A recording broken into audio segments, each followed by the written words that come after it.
नमस्कार.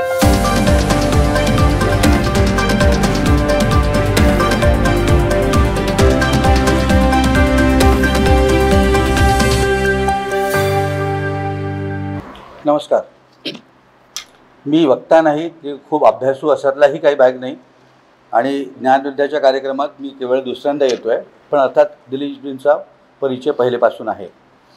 मी थोडासा वेगळा विचार करतो. संघाच्या 100 वर्षात काय झालं, कसं घडलं याचं चिंतन मनन करणारे खूप सारे लोक आहेत. पण टेक्निकल सायंटिफिक बॅकग्राऊंड इंजिनिअरिंग असल्यामुळे मी हा कसं काय झालं असेल बुवा असा माझ्या मनात सारखा विचार होता. येतो रादर हाऊ संघ हॅज इव्हॉल्व्ड इटसेल्फ. कालानुरूप तो कसा बदलत गेला, त्याच्या मागची काय मेख असेल, काय कारणं असतील याचा मी थोडासा विचार करायचा प्रयत्न केला आणि मला जे सुचलं ते मी आपल्यासमोर बोलू इच्छितो. सगळ्यात पहिला मुद्दा किंवा सगळ्यात पहिली गोष्ट जो आहे तो संवाद. अगदी नव्या स्वयंसेवकापासून तर सरसंघचालकांपर्यंत बदल्या ज्या काही बैठकी होतात, ज्या काही गोष्टी होतात, इथे संवाद आणि चर्चा हे सतत होत राहतं. कधी कधी चेष्टेरी लोक म्हणतात की काय तुम्ही नुसते बैठकाच करता का, पण हे इतकं पॉवरफुल माध्यम आहे की प्रत्येक गोष्टीचा विचार करून नवीन नवीन आयडियाज सुचतात. त्याच्यानंतर आपण त्याचा उपयोग करू शकतो आणि मग ज्या गोष्टी आवश्यक आहेत त्याच्यात बदल करायचा आहे, नवीन काय करायचं आहे हे सगळं करू शकतो. तर मला असं वाटतं क्रमांक 1 वर मी नेहमी संवाद ठेवतो की संवादामुळेच लोकसंग्रह वाढतो, लोकांना आपलंसं वाटतं. या संवादा माध्यमातूनच आपण लोकांकडे जातो, अभिष्टचिंतन करायला जातो जन्मदिवसानिमित्त. या संवादाच्या मार्फतच सुखदुःखांमध्ये सहभागी होतो आणि मग एक बॉन्डिंग आणि एक जवळीक तयार होते. ते संवाद अत्यंत प्रखर माध्यम संघाने निवडलं आहे, डॉक्टरांनी निवडलं आहे किंवा जे काही असेल हे मला असं वाटतं. पुढचा मग मुद्दा येतो की हे संवाद झाल्यानंतर पुढे काय, तर त्याचं उत्तर मला सापडलं ते सातत्य. हे रोज करायचं आहे. एकदा करून संवाद मी त्यांच्याशी भेटलो, त्यांच्याकडे गेलो, चहापाणी झाला, संपलं नाही. ज्याला आपल्यासं करून घ्यायचं आहे, ज्याचा आपल्याबरोबर काम करायचं आहे किंवा त्यांची मदत घ्यायची आहे, तर हे सातत्य राखावं लागेल. म्हणजे तेच काम रोज रोज करायचं आहे, संवाद पण साधायचा आहे. आणि सातत्याचा एक उत्कृष्ट नमुना म्हणजे संघशाखा आहे. आता हळूहळू कालांतराने सगळ्यांसाठी बदलत गेले. बालक असताना आम्ही संध्याकाळची शाखा, मग आता ज्येष्ठांची शाखा, मग आठवड्यातून एकदा शाखा, सकाळी ज्येष्ठांची, कितीतरी प्रकार आहेत. तर हे सातत्य येतो कुठून, तर हे इथून येतं. आता या सातत्यामध्ये आणखीन एक गंमत मला वाटते की संघाच्या परिपत्रक किंवा सूचना ह्या मला असं वाटतं 95% जास्ती मौखिक असतात. कशा काय लोकांपर्यंत पोचतात हे अजूनपर्यंत मला कळलेलं नाही, पण पोचतात. सूचना येते आणि कुठल्याही कानाकोपऱ्यातला जो स्वयंसेवक असतो तो बरोबर त्या ठिकाणी आपल्याला पोचतो. याचं जिवंत उदाहरण म्हणजे आता गुढीपाडव्याला आद्य सरसंघचालकांचा प्रणाम. त्याला जी काही संघाने रूपरेषा ठरवली असेल त्याच्याप्रमाणे लोक गेले, संवाद साधला, रजिस्ट्रेशन केलं आणि जो शेवटला आकडा एक मेसेज आला होता तो मला आला होता की 18,000 रजिस्ट्रेशन झालं आहे. आणि जे त्या दिवशी रेशीमबागेत होते त्यांनी बघितलं असेल की काय ताकदीने सगळे लोक आले होते. ते हे सातत्यामुळेच होतं, अदरवाईज हे होणार नाही. एकदा एखादी गोष्ट केली, जवळ दिली आणि सांगितलं तर मग विषय संपून जातो. पण प्रत्येक वेळेस समाजासमोर येत जाणं किंवा त्याची चर्चा होणं किंवा त्याची करणं, तर त्याच्यामुळे हे सातत्य निर्माण हे असलंच पाहिजे. आता या सातत्यात आपला जो एक दुसऱ्याशी संपर्क येतो, जाणं येणं वाढतं, परिचय वाढतो, कसाही प्रकारचा असतो, त्याच्यातून आपसुकच एक दुसऱ्याचे चांगले वाईट गुण किंवा असं त्याचं आकलन न कळत बॅक ऑफ दी माइंड होत असतं. ब्रेनबद्दल तर दिलीपजींनी एवढी मास्ती कोणाचीच नाही आहे. ते आपसुक आपलं ब्रेन काही ना काही काम करत असतं. कोणाची जवळीक वाढते आपली, कोणाचं वाटतं नको याच्यापेक्षा आपण थोडंसं दूर राहावं. कोणाचे जे विचार असतात ते आपल्याला एवढे मनाला भिडतात की आपण त्याच्याबरोबर राहायचा पण प्रयत्न करतो आणि ते आत्मसात करायचा प्रयत्न करतो आणि कळत न कळत ते आपण ते इतरीकडे त्याला प्रसिद्धी पण देतो. हे करत असताना माझ्या असं लक्षात आलं की समर्पण भावना कुठून येत असेल. आता एवढा मोठा शब्द आहे हा समर्पण म्हणजे, पण साधारणपणे समर्पण म्हटलं की नॉर्मल लोकांचं असतं की पैसे. मी माझे पैसे देऊन टाकले की संपला विषय. माझ्या मते अत्यंत चूक आहे. एक मी पुस्तक वाचलं होतं, पॉवर ऑफ गिव्हिंग. मला तर त्या ऑथरचं नाव आठवत नाही, अझीम काहीतरी होतं, तो कुठल्या तरी मुस्लिम कंट्रीमधला आहे. अझीम प्रेमजी नव्हे नक्की आपले. तर ते वाचत असताना माझ्या लक्षात आलं की पॉवर ऑफ गिव्हिंग केवढी पॉवरफुल आहे. त्याच्यात त्यांनी स्पष्ट म्हटलं आहे की पैसा हा एकदम सेकंडरी आहे, पण तुम्ही कुणाला काय आवश्यकता आहे याच्यासाठी केवळ मदत देखील करणं किंवा त्याला मदत करून त्याचं काम सुखरूप करणं याला देखील खूप महत्त्व आहे. तर अशा प्रकारे हे समर्पण होतं. दुसऱ्याला आपलंसं करून घेण्यासाठी किंवा दुसऱ्याला काय हवं आहे याच्यासाठी करणं समर्पण होतं. पैसे देऊन तर कोणी काही होतं, पण वेळ कोण देत आहे. आणि संघशक्तीमध्ये वेळेशिवाय काय आहे काय हो मला सांगा तुम्ही. हे जेवढे प्रचारकांबद्दल आपण बोलतोय किंवा विस्तारकांबद्दल बोलतोय किंवा तुम्ही आम्ही साधारण लोकही कार्यक्रमात जातो म्हणजे काय करतो, संध्याकाळचा कार्यक्रम आहे तर घरचे कार्यक्रम तर नाही थांबतात, आज नाही आपण उद्या जाऊया, आम्हाला त्या कार्यक्रमाला जायचं आहे. तर हे जे समर्पणाचे विविध प्रकार आहेत मला वाटतं याची बरोबरीच कुठे होत नाही. कारण जसं आपल्या बोलण्यात येतं आपल्याला माहिती आहे की काही प्रलोभन नाही आहे संघामध्ये, काही कोणाला पैसे मिळत नाही आहे की कोणाला काही खायला प्यायला मिळते असं कुठेच काही नाही आहे. तर हे काय येत असावं तर हे एक दुसऱ्याकडे बघून येत असावं, एक दुसऱ्याशी जी आपली चर्चा होते किंवा जी काही गोष्टी आपल्याला मिळतात त्याच्यातून आपल्याला ते समर्पणाची भावना येत असते. चौथा आणि एक शेवटला मुद्दा मला जो वाटतं की सावध सतर्क. दत्तोपंत ठेंगडींच्या बौद्धिकामध्ये किंवा कुठेतरी माझ्या मनात हा शब्द भिडला. त्यांचं एक वाक्य होतं अखंड सावध.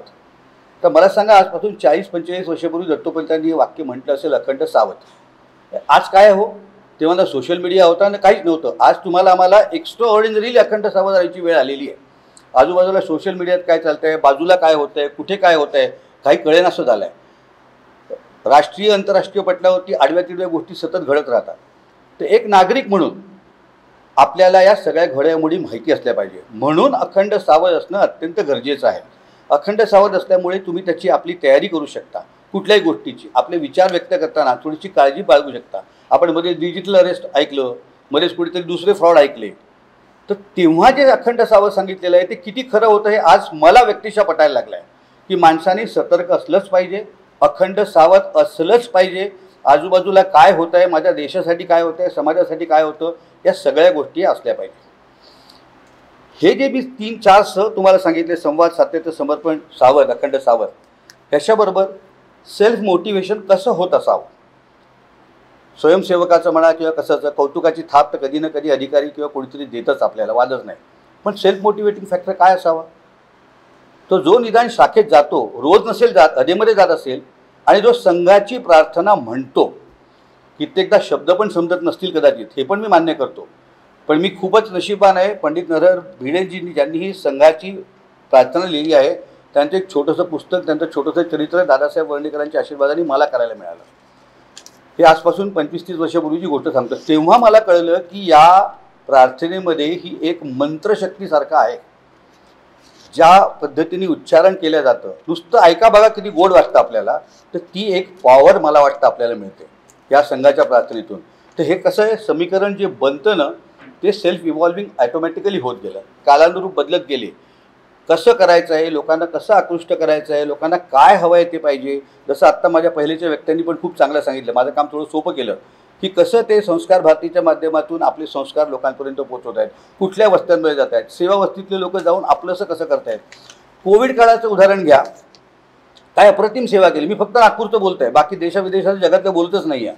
म्हणजे नागपूरलाच मोठं करा तर ते विश्व तयार होईल. आणि आजचा विषय तुम्ही दिलेला आहे प्रोसेस फ्रॉम नागपूर टू विश्व.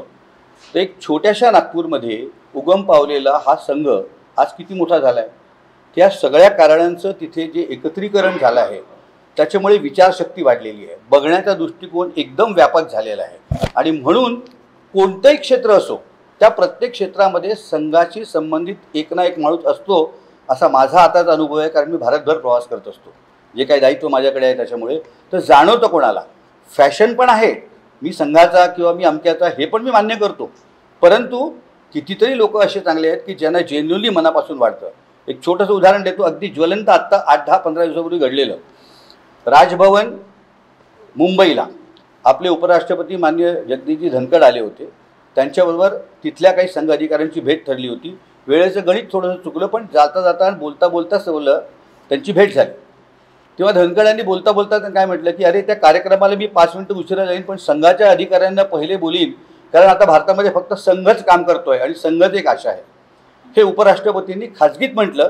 तर मी पण तुम्हाला खाजगी आहे म्हणूनच सांगतो आहे की याच्यात बरंचसं काही आलेलं आहे, त्याच्यामुळे विषय कुठलाही असो, प्रांत कुठलाही असो, तिथे संघाचा आतापर्यंत आपण पूर्णपणे पोचून गेलेलो आहोत. बरोबर 9 मिनिटं झाले. हा माझा शेवटला विषय होता, बिंदू होता, तो मी बरोबर समजला. संवाद, सातत्य, समर्थन आणि अखंड सावध आपण असण्याचे गरजेचं आहे. ही सगळ्याची प्रोसेस आहे, म्हणून संघ सगळीकडे पोचतो आहे. शेवटी आज दिलीपजींचा जो 75वा अमृत महोत्सवी वाढदिवस आहे त्याच्याबद्दल 2 शब्द बोलले पाहिजे, सत्कार मूर्तींबद्दल, असं मला वाटतं. वेळ जास्त घेणार नाही. संघामध्ये खूप लोकांकडून काहीतरी शिकत असतात. तसं मी दिलीपजींकडून खूप काही शिकलो आहे. साधारण 25 वर्षापासून यांचा माझा संबंध आला आहे, मुद्रण कार्यानिमित्त किंवा कुठल्याही कारणानिमित्त. सगळ्यात पहिला मोठा गुण, वेळेपेक्षा हे जास्ती कोणाकडे जातच नाही आणि बसतच नाही.